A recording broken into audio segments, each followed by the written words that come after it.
3 stages होते हैं, you can compare it with सांप सीढ़ी का खेल कि कभी आपको दूसरे पे सांप काट सकता है, कभी आप 99 पे पहुंच के भी आपको सांप काट सकता है। हो सकता है कि आपका प्रीलिम्स बहुत अच्छा हो but somehow you are unable to perform well in mains. हो सकता है आपका प्रीलिम्स ही ना निकल रहा हो, you are very well in mains. जब आपके दिमाग में एक प्लान बी हो तो वो आपको एक कंफर्ट जोन में डालता है। आपको पहले से लिमिटेड टाइम है, उसमें भी अगर आप इन चीज़ों पे अगर टाइम स्पेंड करेंगे तो पढ़ाई कब करेंगे। I was associated with Deloitte as well as a bank.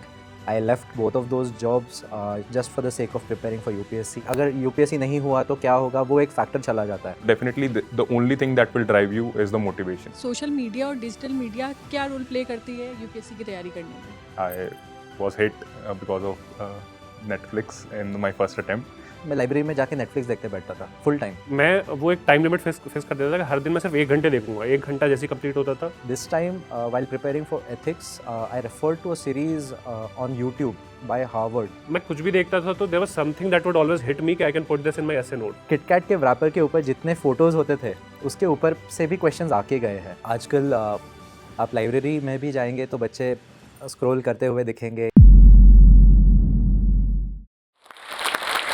Hello, मैं ना महिमा है और मैं उत्तर प्रदेश से हूँ। मेरा सवाल आदिल जी से है।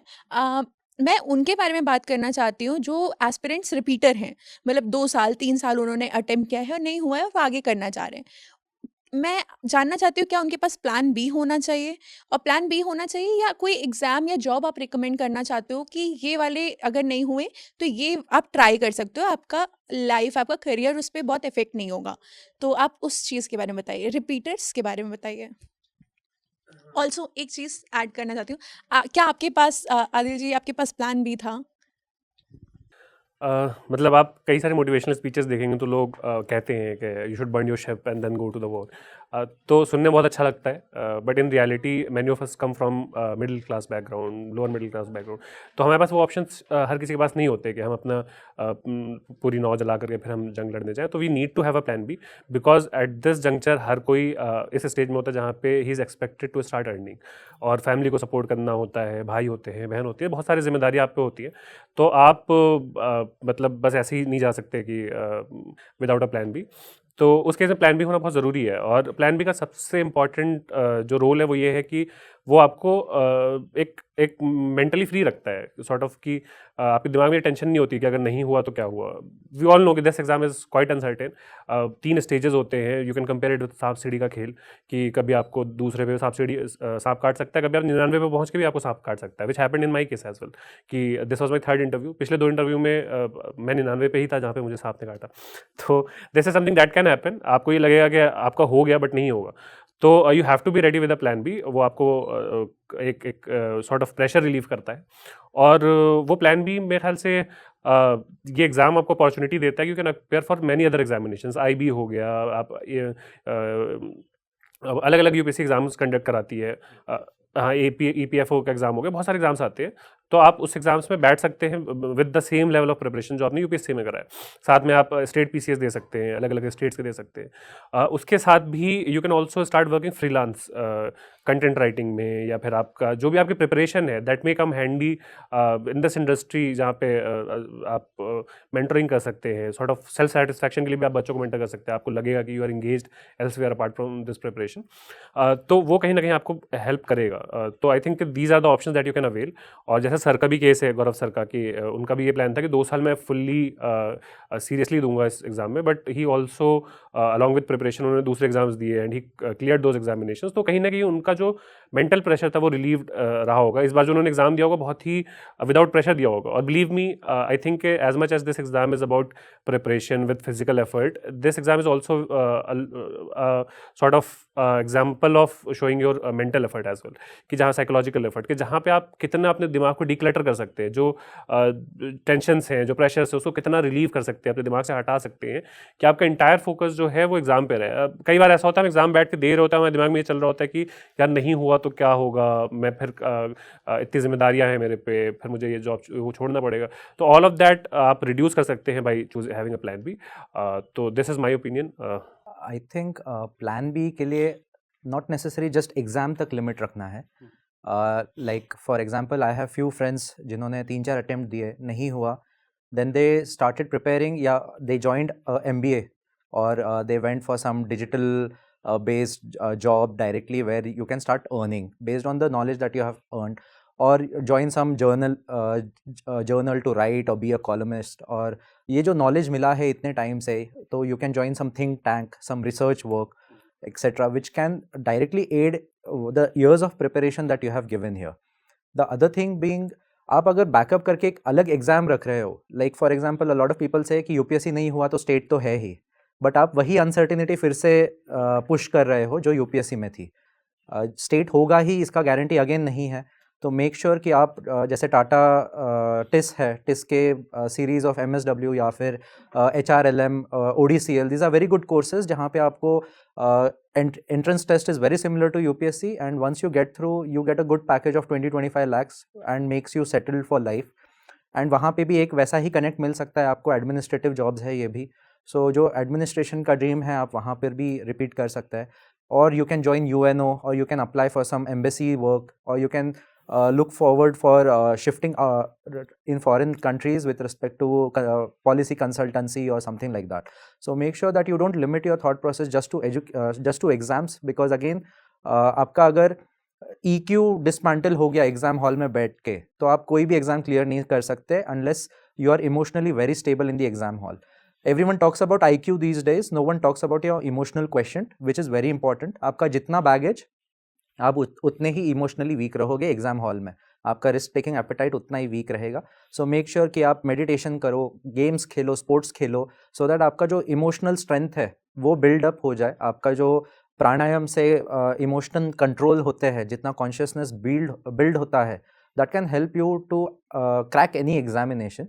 एंड प्लान बी के लिए think about all the other sources. Like for example, I have a friend who 2019 he could not clear, that was his last attempt. Then he shifted to law and currently is working in the high court under someone. So again he has taken a role in such a way that he can be associated with administration as well as public work. So if your interest is in public work, तो ये भी चीज़ आप देख सकते हो. To be honest, this preparation is very holistic and it opens a lot of doors, as said by Ganesh sir. So we can opt for other exams as well. We can go for corporate consultancy work, we can go for think tanks, we can go for NGOs. So there are a plethora of opportunities, but you just have to see what do you want. So you just have to analyze that, because along with this preparation you get so, I guess, intellectually stimulated, and you read a lot of things, you read newspaper, you are a well versed person. So definitely there are plethora of opportunities. But just when you are going for plan B, if you want to do it again, so choose your plan B according to that you are going to prepare, and then like this thing will give me enough time to prepare as well. So if you have taken such a plan B that it's a 9 to 9 job, it's a 12-hour job, or it's a very hectic one, and you're not able to prepare, then you will get frustrated. So when you're choosing plan B, just see this thing, that whether you want to prepare it again or you just want to go for on that road only. So you can just see that. I think I'll just extend his point as well, because nowadays a lot of classes also offer you jobs in their faculty positions, as well as content making positions. That in that way you can be connected to UPSC as well as earn. So when time comes and you're financially stable, you can simply go ahead and give the attempt. If you are planning to stay in the field and keep working, then associating yourself with some class is an excellent way. Or else you can try to give the NET exam, JRF, go into PhD, as well as try to get the professorship. Again, another very good line where you are intellectually stimulated and you enjoy teaching others also. Again, it helps how to build a career in it. I'll add to that कि मेरे personally in my case, because मेरा background engineering में, I did BTech in mechanical engineering, but मैंने optional sociology लिया था. तो what I did कि after my first attempt I enrolled in masters in sociology, और वो डिस्टेंस मैं साथ में कर रहा था, because in the back of my head कि I was more inclined towards academics. If not UPSC, I thought कि may be I go in the academics, और मुझे सोशियोलॉजी अच्छी लगती थी. तो व्हाट आई डिड कि मैंने एमए में एडमिशन लिया, and my plan was to appear for NET, and then if ये सक्सेस नहीं होता यहाँ पे, तो I appear for NET, PhD करूँगा, and then I go in the academics. So these are the things that you can also try, कि आप साथ में, जैसे ऑप्शनल सब्जेक्ट है, हम बहुत थॉरली पढ़ते हैं, और it takes a very less effort कि आप उसमें मास्टर्स कर ले, even you can go with PhD in that. तो बहुत लेस एफर्ट से आप वो भी कर सकते हैं. तो this is something that you can also try along with your preparation. जी। इसी से एक फ़ॉलो-अप क्वेश्चन मेरा है। कई लोगों का ओपिनियन ये भी होता है कि जब आपके दिमाग में एक प्लान बी हो, तो वो आपको एक कम्फ़र्ट ज़ोन में डालता है और वो आपकी डेडिकेशन को थोड़ा कम कर देता है। ये एक ओपिनियन काफ़ी सुनने मिलता है कि प्लान बी अगर दिमाग में आपके बैक हैंड में एक अच्छी पैकेज वाली 25-26 लाख की जॉब है, तो आप क्या उतने डेडिकेशन से पढ़ाई करेंगे कि आपका यूपीएससी निकल जाए? तो ये ओपिनियन भी काफ़ी सुनने मिलता है। आप इसके बारे में क्या कहना चाहते हैं? मुझे लगता है कि it's more about the nature of examination कि ये exam to be very frank सुनने में बहुत अच्छा लगता है कि आप ऑल्टरनेटिव लेके ना चलें बिकॉज इन दैट केस आप अपना पूरा एफर्ट देंगे, बट मैनी टाइम्स मैंने बहुत लोगों को देखा है कि they have put a lot of effort in this examination, बहुत मेहनत करते हैं, दिन रात पढ़ते हैं, but for some reason they have not been able to clear this examination despite several attempts. तो the nature of this examination is quite uncertain. There are 3 different stages. हो सकता है कि आपका प्रीलिम्स बहुत अच्छा हो but somehow you are unable to perform well in mains. हो सकता है आपका प्रीलिम्स ही ना निकल रहा हो, you are very well in mains but आपका प्रीलिम्स ही ना निकल रहा हो। ठीक है, हो सकता है कि इंटरव्यू में आप मे बी और not that good in communication, हो सकता है कि वहाँ जाके आप लटक जाओ। तो the sort of uncertainty that there is in this examination, I think कि हैविंग दैट अप्रोच कि जहाँ पे आप कोई प्लान भी लेके ना चलो इज़ वो और ज़्यादा टेंशन देता है आपको, और वो आपकी एफिशिएंसी को और रिड्यूस कर देता है। कहीं ना कहीं आप फिर डरने लगोगे एक अटेम्प्ट के बाद, 2 अटेम्प्ट के बाद कि यार अब आपको डाउट्स आने लगेंगे, सेल्फ डाउट्स होने लगेगा, पता नहीं मेरे से होगा नहीं होगा, क्या मुझे छोड़ देना चाहिए प्रिपरेशन। तो उस केस में I think it is more advisable to have a plan B rather than not have it. I think it boils down to how self-disciplined you are. 25-26 lakhs का अगर आपका पैकेज है, तो you will also get a lot of materialistic stuff which you need, say Xbox or some parties or some going out on some trips. So how do you manage it with your preparation? क्योंकि अगर आप job करते करते अगर ये भी चीज़ें कर रहे हैं तो आपको पहले से लिमिटेड टाइम है, उसमें भी अगर आप इन चीज़ों पे अगर टाइम स्पेंड करेंगे तो पढ़ाई कब करेंगे फर्स्टली। सेकेंडली वो एक टेंशन नहीं होता है कि पढ़ना है, अगर यूपीएससी नहीं हुआ तो क्या होगा, वो एक फैक्टर चला जाता है। So it all comes down to do you have that self motivation and discipline that you need to keep preparing. At the end of the day आप सक्सेस कैसे डिफाइन करते हो, that is up to you. Some define it in money, some define it clearing UPSC, कोई सोचता है कि मैं कोई सोशल वर्क करूँगा अच्छे से एनजीओ के थ्रू या सोशल सर्विस के थ्रू। सो हर एक का सक्सेस का स्टेटमेंट अलग है। It's about you, how you define it. अगर आप यूपीएससी को एक फाइनल मोटिवेशन करके चल रहे हैं तो आई थिंक 25-26 lakhs का पैकेज हो या ना हो, you will study hard to make sure that you clear this exam. Bilkul, I'll add to that. There was one of my friend who was getting this much package and he consecutively appeared for 4 attempts and he eventually cleared it and he left that job and then joined level 10 job which will not give 25-26 lakh anytime soon. So definitely the only thing that will drive you is the motivation.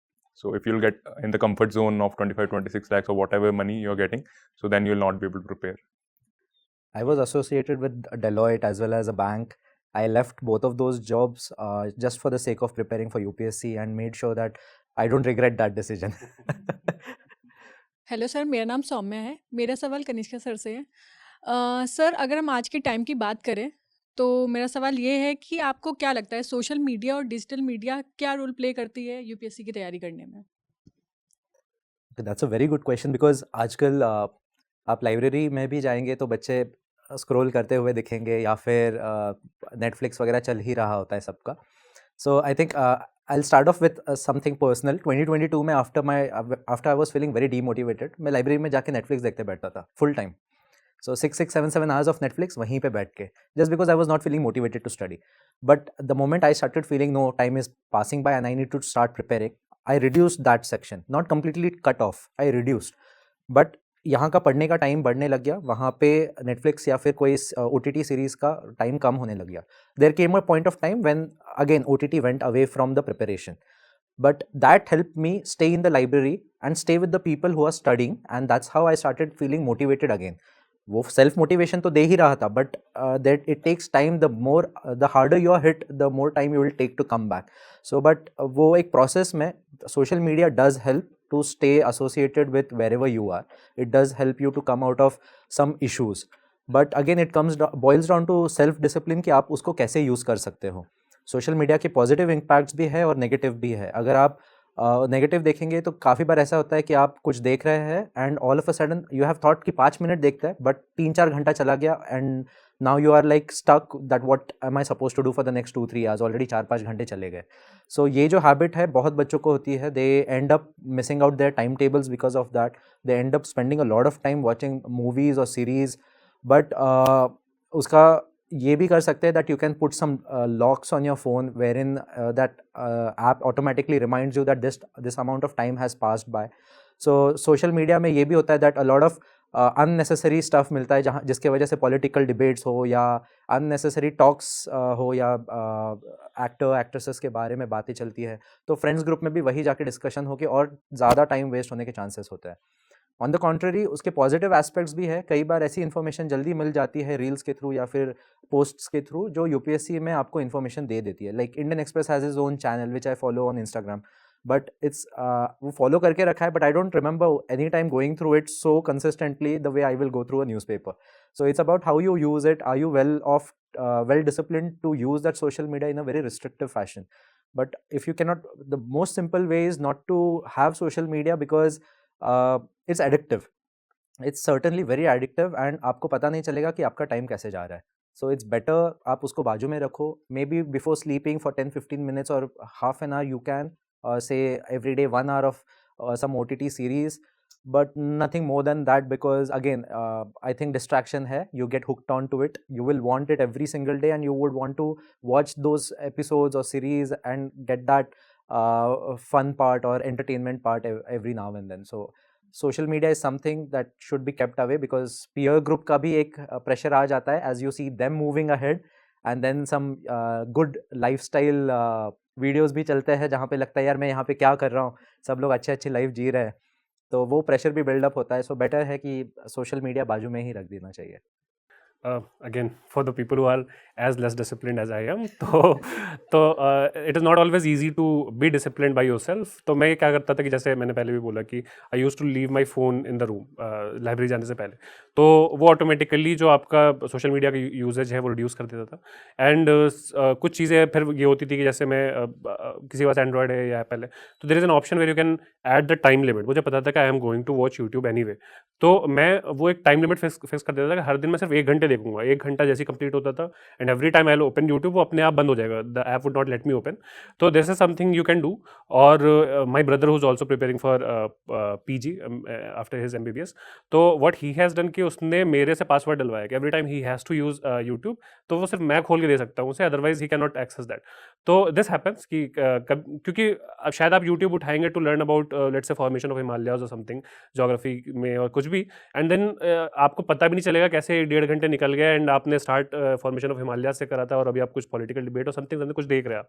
तो you never know how that happens. और अभी जिस तरीके से social media designed है वो it is designed for addiction. आपके जो रील फॉर्मेट है या जो भी है, स्क्रॉल करते करते पता ही नहीं लगता कैसे 1 घंटे 1.5 घंटे चले गए, 2 घंटे चले गए.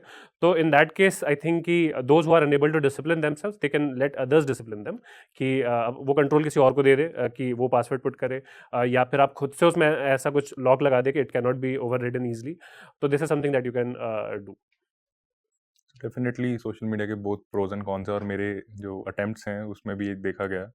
आई was hit because of Netflix in my first attempt, and I just started watching series when it got postponed due to COVID, and I started watching Netflix, and ultimately I was not able to clear it because I was not studying. But on the contrary, in my later attempts, in my second and third attempt, I used to use some social media, Twitter for example, and there my option was anthropology. So there I followed some anthropologists like American and other anthropologists, renowned anthropologists, and they used to put some research papers and some other things which helped me in validation. So it's on you how to use it. So it's a double-edged sword. So it has both pros and cons for the preparation. There is a lot of content on the internet, on social media, but you have to be very selective. Just limit it to a particular time, put some locks, and just see only those things that will be helpful to you. मेरा सवाल sir आप तीनों से है कि जैसा आपने बताया कि आप सब नेटफ्लिक्स पे देखा करते थे, तो नेटफ्लिक्स से ऐसा कौन सी सीरीज़ या मूवीज़ है जो आपको मतलब काम आया? जैसे कि सोशल डिलेमा हो गया या फिर सूर्यवंशम मूवी हो गई तो ऐसे कुछ रिकमेंडेशन है तो बता दीजिए please. I'll tell you something कि मैंने इस बार अपने इंटरव्यू में भी डाला था इन माय डैफ कि मेरी हॉबी वाइल्ड लाइफ डॉक्यूमेंट्री देखना है। तो in all the prelims paper that I appeared in, this is a record कि जितने भी वाइल्ड लाइफ रिलेटेड क्वेश्चंस हैं, बिहेवियर ऑफ एनिमल्स कि वॉबल डांस कौन करता है, इंडियन स्क्वायरल का क्या ये है, जितने भी क्वेश्चन अभी तक आए, and I have not heard in any one of them. तो दैट वाज बिकॉज कि मैं वाइल्ड लाइफ डॉक्यूमेंट्री देखता था और that was something that I used to enjoy. Netflix पे भी देखा मैंने कई सारी, तो वो उससे मुझे एक्चुअली एग्जाम में फ़ायदा हुआ। इसी तरीके से बहुत सारी सोशल इशूज़ से रिलेटेड मूवीज़ हो सकती हैं, डॉक्यूमेंट्रीज हो सकती है, historical documentaries. A friend of mine used to watch documentaries about world war, तो and his hobby was also world war. उसका पूरा इंटरव्यू वर्ल्ड वॉर के बारे में गया एंड वो बहुत अच्छे से उसने जवाब दिया बिकॉज वो उस चीज़ को विद पैशन देखता था, विद इंटरेस्ट देखता था। तो again this examination has 3 parts, prelims, mains, interview. तो you do not necessarily always have to think कि मैं इससे ये देखूंगा तो इससे एमसीक्यू क्वेश्चन क्या बनेगा। यू कैन ऑल्सो थिंक कि if this is my hobby, if I am watching movie is my hobby, watching Netflix is my hobby, तो उससे मेरे इंटरव्यू में भी I can write this in my interview and there are certain things that I can put from this as well. Again when I started making notes for essay, तो मैं कुछ भी देखता था तो there was something that would always hit me कि I can put this in my essay notes. ये quote कुछ बहुत अच्छा लग गया। मूवीज से शशांक रिडेम्पशन से मैंने पता नहीं कितने कोट्स उठाए। मैंने नेटफ्लिक्स पे जैसे चेरनोबिल सीरीज है, उससे मैंने 3-4 कोट्स उठाए and I have put that in my essay as well. तो I think a part of your brain should always be active कि मैं जो भी देख रहा हूँ उसमें से मैं एग्जाम से रिलेटेड क्या उठा सकता हूँ, क्या पिक कर सकता हूँ। और बहुत कुछ है हमेशा। ऐसे पेपर है समथिंग कि जहाँ पे आप क्रिएटिविटी का बहुत स्कोप है, तो आप किसी मूवी का यूज़ कर सकते हो उसमें। आप अपने जैसे मैंने बताया इंटरव्यू में आप अपनी हॉबी में पुट कर सकते हो। तो whatever you are watching, try to make sure कि this is something that you can tell in your DAF. कोई ऐसी चीज़ ना देखो जिसमें आप डैफ में ना बता सको। तो दिस इज समथिंग कि you can be conscious of जब भी आप कुछ देख रहे हो। तो कि whether this is something that it can help you in 2 ways. Firstly, it can be something that is directly or indirectly related to your preparation. For example, a wildlife documentary was in some way related, or it is something that makes you that takes your mind off the things that is troubling you. थोड़ा सा आपको relax करा दे, थोड़ा आपको है ना वो आपकी एफिशिएंसी बढ़ जाती है। नेक्स्ट डे जब आप पढ़ने बैठोगे आफ्टर वॉचिंग अ मूवी, तो कहीं ना कहीं आपकी एफिशिएंसी बढ़ेगी because being continuously engaged in same thing, तो वो कहीं ना कहीं आपका दिमाग भी जो थोड़ा सा स्लो पड़ जाता है। तो even in that case that can help, but again the important thing is to limit this and being focus more on what is more important. जो आपकी बुक्स हैं, जो आपके जो रेगुलर सोर्सेज है, उस पर ज़्यादा फोकस रखें और इसको थोड़ा लिमिटेड रखें। तो लिमिटेड रहना कोई, because this preparation as everyone would agree 2 साल का तो एटलीस्ट होता ही है। 1 साल की प्रिपरेशन, 1 साल का एग्जाम, तो 2 साल, इवन अगर आप एक पहले अटेम्प्ट में भी निकाल रहे हो तो 2 साल तक कॉन्टिन्यूसली डिसिप्लिन रहना, I think it is very challenging for many of us. तो उस केस में कहीं ना कहीं you have to find time to relax yourself, और उस केस में आप बिल्कुल देख सकते हैं, but try to be limited. I think जो फ्रेशनेस की हमने स्टार्टिंग में बात की थी, 21-22 years old students are bringing in, I think it's because they have a very different way of looking at the entire picture. They are exposed to Netflix or any other OTT platforms in such a way that उनका एक dynamic nature बन जाता है, which we restrict ourselves from. So धीरे धीरे as you get senior in the preparation, you restrict it, and the incoming people are already exposed to it. So they have a freshness which has a lot of impact from all the OTT platforms. This time, while preparing for ethics, I referred to a series on YouTube by Harvard. I think it's called Justice. So it helped me really well because I could increase my marks by almost 30-35 marks. So I think आप preparation mode में कैसे use कर सकते हो, that is very important. Netflix में I also used to watch David Attenborough के जितने भी series है, या फिर historical documentaries है. There was one about India's freedom struggle also, there are documentaries over there. So इससे एक अलग perspective आता है जो आपको textbook शायद कई बार आप miss कर देते हो पढ़ते पढ़ते. एक ऑडियो विजुअल जो इम्पैक्ट आता है वो ऑब्वियसली आपको ऐसे हो या फिर इंटरव्यू हो या फिर ऑप्शनल के सब्जेक्ट्स में, अगर आपका सोशल साइंसेस है तो एक पर्सपेक्टिव बिल्डअप करने में बहुत मदद होती है. And in the interview it's not just about your knowledge anymore, वो आपका पर्सनालिटी बहुत हॉलिस्टिकली स्टडी करते हैं. They want to see you as a real person and आपने क्या क्या किया है अदर देन स्टडिंग. आप बस पढ़ रहे थे या उसके साथ साथ आप और भी कुछ कर रहे थे, ये भी उनको देखना है. तो उसमें नेटफ्लिक्स हो या फिर enjoying any movies or reading novels या going out to Rome, watch some monuments, to see some architectural stuff. So ये जो चीज़ें हैं, this helps you build up a perspective. So look at the OTTs as a way of improving your perspective towards different horizons. And I think over the period of time, you will realize that books के through जितना कुछ knowledge मिल रहा है, it is more better structured or better presented through the OTTs, and you can present it better yourself once you get that idea. And अगर कुछ देख रहे हो तो ऐसा नहीं है कि देख रहे हो कि हाँ यूपीएससी में ये आएगा ये लिख लेता हूँ, ये आएगा ये लिख लेता हूँ.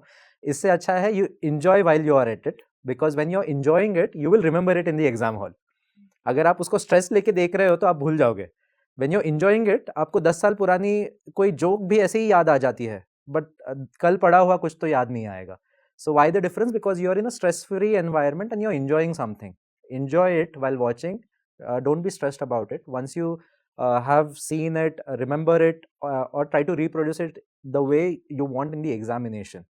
I think that's a very good way to go and include OTTs in your preparation. Yeah, like you don't have to make it sort of like a class that you're watching it for note making, but definitely when you're watching something, I think you have to be very selective about it in this preparation. Like you cannot just watch anything. You can watch it, but that should be 1 or 2% of the times. I feel it should be like you should research about it. And like for example, IMDb, I used to watch IMDb ratings कि वो 7 या 8 से ऊपर है तभी उसको देखूंगा कोई भी मूवी है तो. एंड प्लस वो कौन से टॉपिक के ऊपर है, लाइक शॉशैंक रिडेम्पशन या there are other movies on world war as well. So उस तरीके से थोड़ी सी जो एटलीस्ट प्रिपरेशन से रिलेटेड है, सो थोड़ा सा we can just limit our content उस तरीके से, and that will help us. So हम स्ट्रेस फ्री तरीके से देखेंगे भी, बट अगर थोड़ी सी भी उस टॉपिक लिंक होगा तो it will help us again. तो ऐसे में भी हम उसको यूज़ कर पाएंगे, उस तरीके से कुछ भी यूज़ कर पाएंगे.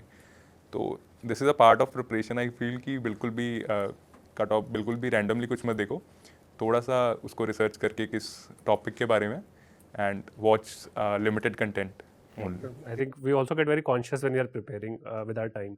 तो जैसे कॉलेज के टाइम हम कुछ भी देख लिया करते थे, एनीथिंग कुछ पॉप अप करा और देख लिया.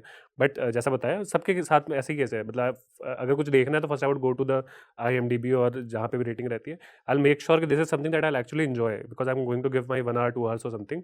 तो at the end of it मुझे ये नहीं लगना चाहिए कि मैंने 1-2 घंटे वेस्ट कर दिया. तो you get very conscious with your time जब आप प्रिपरेशन में आते हैं, and you only watch quality content, something that will actually make you feel better, that will enrich your intellectual understanding of things और जो भी है.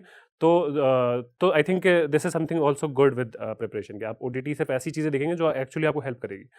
तो अगेन आई वुड से कि डू नॉट, जैसे सर ने बताया कि do not watch anything at random.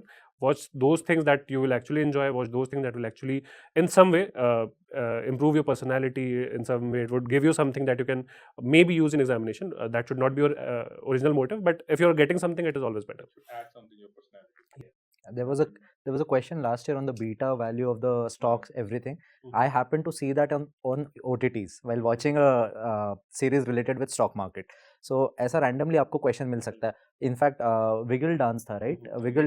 Wiggle dance भी वहीं पे मिला था, वो आंसर भी वहीं से टिक किया था. There was one more question with respect to the orangutan, I think that was also from documentaries. So these are the type of questions they will ask from this kind of series. So in fact there was a famous series with respect to KitKat. I mean so KitKat के wrapper के ऊपर जितने photos होते थे उसके ऊपर से भी क्वेश्चंस आके गए हैं. Chandipur, then yes. So you have to just enjoy whatever you're and just try to see with your eyes wide open and be alert कि अगर कुछ अच्छा दिख जाता है इंटरेस्टिंग तो शायद आ जाए. So it's like that. Sir जैसे अभी आपने बताया कि आप जब डैफ फॉर्म भर रहे थे तो उसमें हॉबीज़ में पूछा, आपने बताया वाइल्ड लाइफ फोटोग्राफी और ये सब देखना आपको पसंद है, डॉक्यूमेंट्रीज़. पर कई बार ऐसा होता है कि बच्चे प्रिपरेशन में इतना बिजी रहते हैं कि वो भूल जाते हैं कि उनकी कोई हॉबी भी थी. तो समझ नहीं आता डैफ फॉर्म में क्या भरे हम हॉबी में, और कुछ भी ऐसे ही भर देते हैं और फिर इंटरव्यू में जाके पता चल जाता है कि वो नहीं थी हॉबी. तो ऐसी सिचुएशंस को कैसे टैकल करें?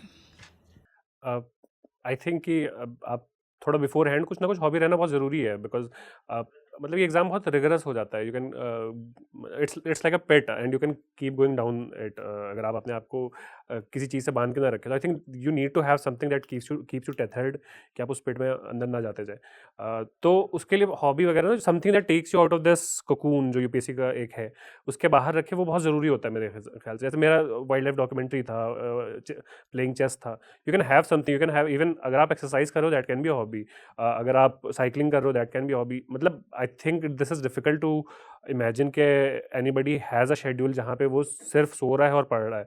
तो I think you can be a connoisseur of good food. आप कहीं बाहर जाके बहुत अच्छे से खाना खाना आपकी हॉबी हो सकती है. आपकी again watching YouTube documentaries, YouTube पे वीडियोज देखना हॉबी हो सकती है. Anything that you actually do apart from studying can be your hobby, and that hobby should be justifiable, something that you can actually say in an examination कि ये मेरी hobby है. तो for example you cannot maybe you like Dream 11 पे team बना, that cannot be an hobby that you can put in DAF, in my opinion. तो but if someone wants they can try. Sometime that will also come. तो but I think कि this is something that you should inculcate in your daily schedule. कोई सी hobby, something, it does not have to be very appealing कि examiner को देख के ऐसा लगे अरे खतरनाक हॉबी है, गोल्फिंग और समथिंग वैसा कुछ. और ऑल्सो समवन टोल्ड मी कि it has to be consistent with what you are. You can show that my earning is like 50,000 और 1 lakh in your DAF, and then you can say कि my hobby is golfing. तो that does not fit together ना कि because क्योंकि तो this is also something that you need to be mindful कि it is consistent with who you are. It is something actually that it is something that you actually do, है ना. Cricket देखना can also be a hobby. मतलब I think there is a plethora of options that you can put in your hobby और interest. तो again try to find that thing that actually interest you, that actually you enjoy doing. Sketching, writing, something, even creative writing can be an hobby. तो मेरे ड्राफ्ट में मैंने लिखा था watching F1, playing football. And football तो वैसे भी मेरा प्रॉपर हॉबी ही है और F1 भी. So my study partner and I used to study, and मैं एक आध दिन लाइब्रेरी नहीं आया शाम में, इवनिंग सेशन में. तो I used to go like नहीं F1 का रेस है, नहीं रियल मैड्रिड का मैच चल रहा है, मुझे देखना है. And that used to be such a laughing point amongst all of friends कि यार इसका कल परसों इंटरव्यू है और ये आज रेस देखते बैठा है, इसको कुछ लेना देना है नहीं. तो I used to go like यार it's something that makes me feel nice. मैं अगर बुक लेकर भी बैठूंगा तो मेरा दिमाग चलता रहेगा यार क्या हो रहा होगा मैच में, या क्या हो रहा होगा वहाँ पे फुटबॉल गेम में. So this is something that make do. Hobby में ऐसी चीज़ रखो जिससे आपको फ्रेश फील हो. Once you are done with that activity और that enjoying that activity, then you can start preparing again, or you can get back to your studies in a very fresh mood. So for me it was either playing football or watching F1, or in fact even listening to music. And very recently I started cooking also. So this was something that used to make me feel really good. So वो करने के बाद खाना खा लिया अच्छे से, खुद ने बनाया हुआ. एंड बाहर तो इतना अच्छा खाना मिलता नहीं था, सो मूड अच्छा हो जाता था. Then back to studies. So anything that you can talk about, anything that you are willing to learn without pressure, and anything that makes you feel better after you do that thing, make sure that take that as a hobby, and I think you won't regret in the interview as well. Definitely. And for example, mine was reciting folk couplets. So I just used to read and used to recite also, like during my college time and afterwards as well. So that was my hobby. So it can be as simple as that also. And plus I think कि इस preparation में when we get into this preparation, तो sometimes मुश्किल भी हो जाता है follow करना. So you can just try to think back during the college times what you used to do. So you can after mains or some other time, like after mains specifically, you can start following that hobby. So mine was like doing bhangra. So I used to do it in college, but during my preparation I was not able to do. So but after mains I started following it again, and so I reinvigorated that hobby. So you can also do that. एक चीज़ और add करूँगा कि डैफ 2 में जो section होता है वो hobby और इंटरेस्ट का कंबाइंड सेक्शन होता है. It's not hobby something that you do regularly, but interest is something that appeals to you. You want to do it, maybe you have done it a couple of times and you want to continue doing it. तो you do not have to limit to something that you have been doing consistently, है ना. But that is something that actually interest you. आपको उसके बारे में obviously they will ask questions, तो अगर आपका इंटरेस्ट है तो you would know something. But maybe it is painting that interest you, but आपको टाइम नहीं मिला करने का, तो you can write painting as well, है ना. तो again you do not have to limit to something कि आप जो कर ही रहे हो. You can add also something कि जिसमें आपका इंटरेस्ट है. I have seen a lot of aspirant take pressure कि डैफ में लिखना है इसलिए मुझे हॉबी चाहिए. So I have to find something that is very interesting for the examiner कि ये पूछेगा ये इसमें से.